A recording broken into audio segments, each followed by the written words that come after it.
الحمد لله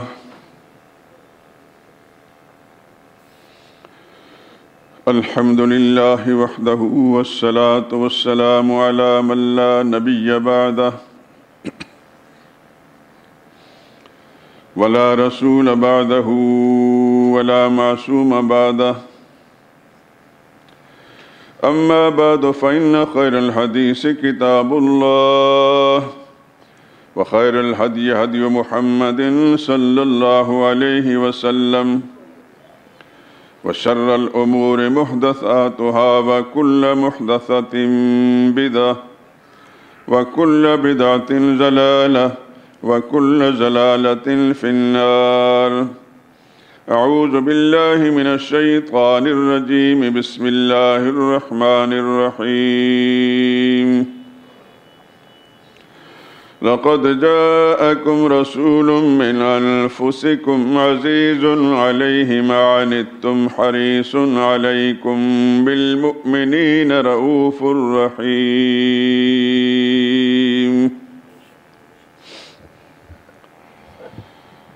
لوگوں، تمہارے پاس تم ہی میں سے ایک پیغمبر آئے ہیں. تمہاری تکلیف ان کو گراں معلوم ہوتی ہے اور تمہاری بھلائی کے بہت خواہش مند ہیں، اور ایمان والوں پر نہایت شفقت کرنے والے مہربان ہیں. سبحان ربک رب العزة عما یصفون وسلام علی المرسلین والحمد للہ رب العالمین.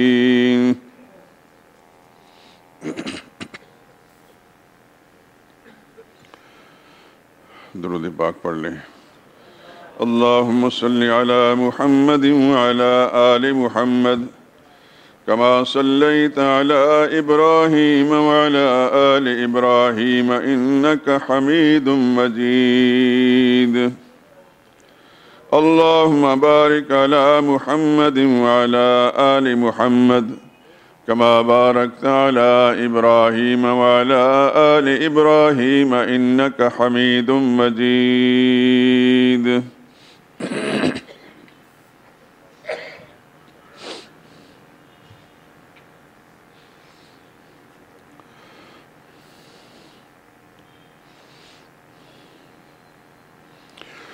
اللہ اللہ کتنا اونچا ہے مقام مصطفیٰ.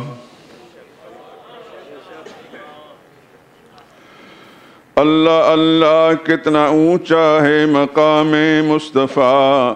شاہ کا بھی شاہ ہوتا ہے غلام مصطفیٰ. اللہ اللہ کتنا اونچا ہے مقام مصطفیٰ. شاہ کا بھی شاہ ہوتا ہے غلام مصطفیٰ. ساری دنیا کو کیا انسانیت سے آشنا. ساری دنیا کو کیا انسانیت سے آشنا. ساری دنیا پر ہے واجب احترام مصطفیٰ.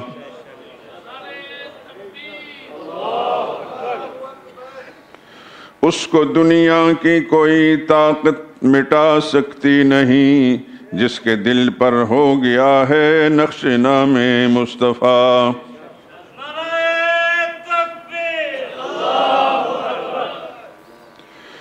کس لیے وہ ہاتھ پھیلائے کسی کے سامنے. آب کوثر کا امی ہے تشنہ کام مصطفیٰ. ذرہ ذرہ یہ گواہی دے رہا ہے دہر میں. انبیاء میں سب سے افضل ہے مقام مصطفیٰ. انبیاء میں اولی ہیں اور ختم المرسلین ہے ازل سے تا ابد اوج مقام مصطفیٰ. آفتیں ٹل جائیں گی سب گردشیں تھم جائیں گی. آفتیں ٹل جائیں گی سب گردشیں تھم جائیں گی. صدق دل سے کر لے واحد ورد نام مصطفیٰ. اللہ اللہ کتنا اونچا ہے مقام مصطفیٰ. شاہ کا بھی شاہ ہوتا ہے غلام مصطفیٰ۔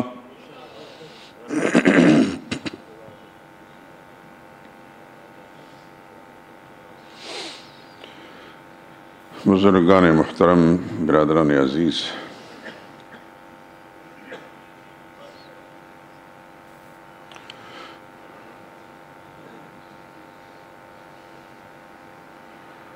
ہمارے ہاں جمعۃ المبارک کی یہ مجلس واعظ اور تبلیغ و تقریر کی کم ہوتی ہے،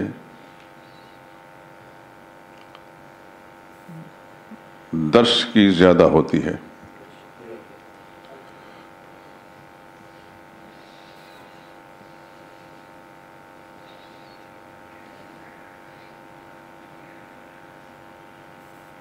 اللہ سے یہ دعا کریں کہ ہماری یہ تدبیر اور یہ کوشش،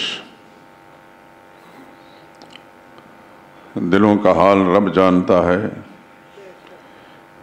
یہی ہے کہ اللہ تعالیٰ تمام سامعین جہاں جہاں بھی یہ آواز پہنچتی ہے ان کے دل و دماغ میں اس طرح بٹھا دے کہ نہ صرف یہ کہ ان کے اپنے عقیدے اور نظریات درست ہو جائیں، وہ دوسروں کے لیے مبلغ بن جائیں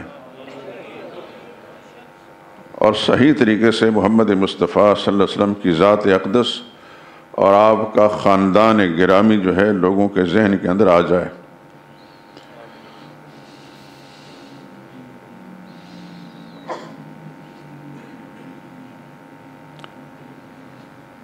ہوتا وہی ہے جو میرا رب چاہتا ہے۔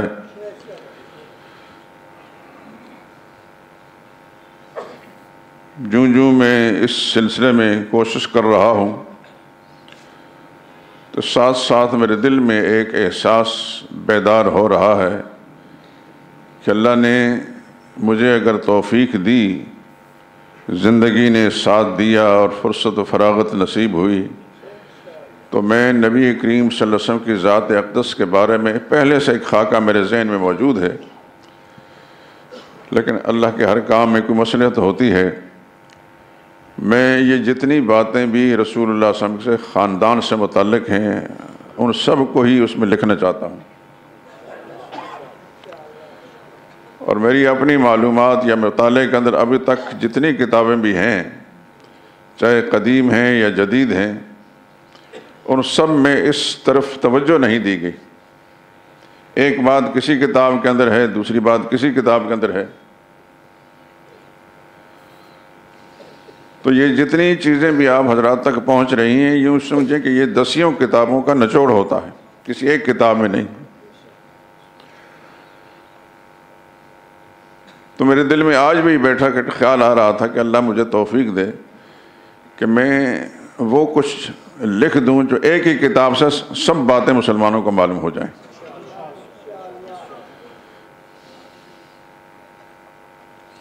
پچھلے جمعے کے بیان میں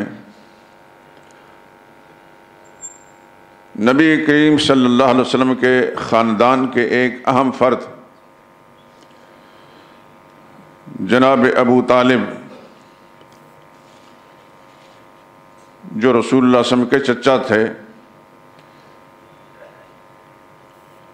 اور یہ تین بھائی ایک ماں کی اولاد تھے، باپ تو ایک تھا ہی، لیکن یہ تین بھائی ایک ماں کی اولاد تھے، جناب زبیر، جناب عبداللہ اور جناب ابو طالب۔ یعنی یوں کہہ لیجیے یہ حقیقی بھائی تھے، سگے بھائی۔ جناب عبد المطلب کی جو مختلف بیویاں تھیں، ان بیویوں سے تین بیٹے ایک ماں کی اولاد ہیں، اور اسی ماں کی اولاد میں جناب عبد المطلب کی 5 بیٹیاں بھی ہیں، جن کا ذکر میں بعد میں کروں گا۔ آپ کے علم میں ہے کہ رسول اللہ صلی اللہ علیہ وسلم کی 6 پھوپھیاں تھیں۔ 6 میں ایک حضرت صفیہ ہیں رضی اللہ تعالی عنہ، جو حضرت حمزہ رضی اللہ تعالی عنہ کی حقیقی والدہ ہیں، یعنی سوتیلی نہیں ہیں۔ جناب عبد المطلب کی اولاد میں حضرت حمزہ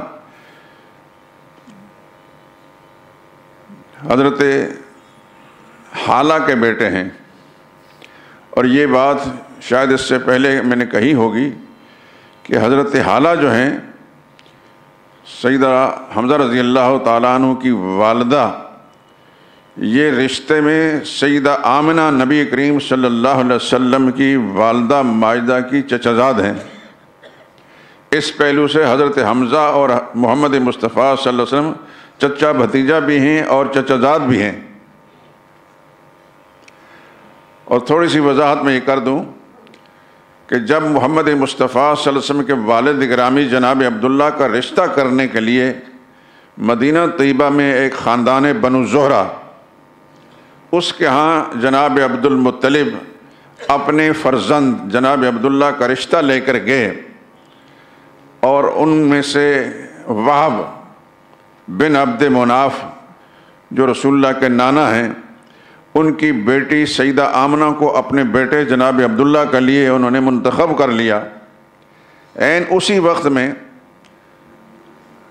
جناب وہب کے دوسرے بھائی، جن کو تاریخ کی کتاب میں وہیب بھی کہا گیا ہے اور کسی نے اوہیب کہا ہے، وہیب زیادہ مشہور ہے، وہیب کی ایک بیٹی تھی، اس کا نام حالہ تھا، یعنی وہب کی بیٹی کا رشتہ اپنے بیٹے کے لیے مانگ لیا، اور وہیب کی بیٹی کا رشتہ جن کا نام حالہ تھا اپنے لیے مانگ لیا۔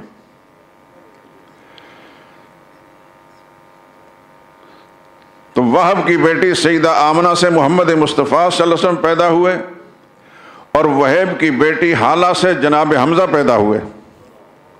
اس طرح یہ آپس میں خالہ زاد بھی ہیں اور دونوں چچا بھتیجا بھی ہیں، اور پہلے سن چکے ہیں کہ یہ رضائی بھائی بھی ہیں، اور عمروں میں بھی قریب قریب فرق ہے کہ 2 سال کا فرق ہے،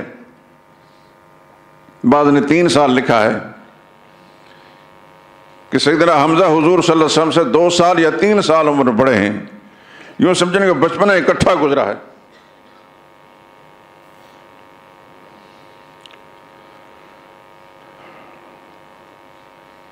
تو نبی کریم صلی اللہ علیہ وسلم کے چچاؤں میں آپ کے والد گرامی کے سگے بھائی ابو طالب اور آپ کے کفیل جناب زبیر ہیں۔ ان کی والدہ ایک ہیں، ان کی والدہ کا نام ہے فاطمہ بنت عمرو۔ فاطمہ بنت عمرو کے 3 بیٹے اور 5 بیٹیاں، یہ جناب عبد المطلب کی اولاد ہے۔ ان بیٹیوں کا انشاءاللہ ذکر میں کروں گا نام بنام۔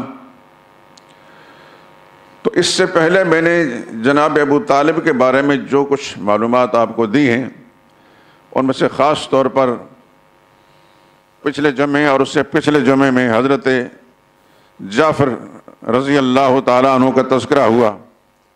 یہ بڑی شان کے صحابی ہیں، جناب ابو طالب کی اولاد میں یہ بڑے رتبے کے صحابی ہیں۔ دینی خدمات کے اعتبار سے ان کا کوئی ثانی نہیں۔ سیدنا علی مرتضیٰ رضی اللہ تعالیٰ عنہ جو انہی سے چھوٹے بھائی ہیں، اس پہلو سے کہ وہ بالکل قدیم الاسلام ہیں، دوسرے یا تیسرے نمبر پر ہیں حضرت علی اسلام لانے میں، اور حضرت جعفر کو 20ویں نمبر پر ہیں۔ اس کے علاوہ رسول اللہ صلی اللہ علیہ وسلم کی صاحبزادی ان کے نکاح میں ہیں۔ اس کے علاوہ اور کوئی بات بھی نہیں، لیکن جہاں تک خدمات کا تعلق ہے، خدمات کے اندر حضرت جعفر کا مقام بہت اونچا ہے۔ جیسا آپ سن چکے ہیں کہ حبشہ کی طرف انہوں نے ہجرت کی، شاہ نجاشی کو جا کر محنت کر کے واعظ تبلیغ کر کے اس کو دار اسلام میں لائے۔ یہ کارنامے بھی حضرت جعفر کا ہے رضی اللہ تعالیٰ عنہ۔ پھر جب واپس آئے